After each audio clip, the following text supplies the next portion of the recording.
से रेजिस्टर्ड बॉडीर नीति नियम जहाँ अच्छी से अनुपालन आम सब कर मानवर कोर्ट हो एवं पुलिस प्रशासन हो एवं एडीएम होती जो रजिस्ट्रेशन प्रक्रियार सी अधिकारी जेहेतु तांकर निर्देश बा आदेश बल ये सब प्रक्रिया आरंभ हो कोर्ट पर्यंत गला पुलिस प्रशासन पर्यंत गला शेष यही अवस्था आम अच्छे तेणु माँ कृपार जदि आगामी दिन में पुनर्बार सेमती आसब माने पुणी एक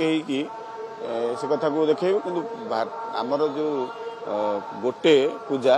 ये मेलन पड़िया होता सेटा शुणु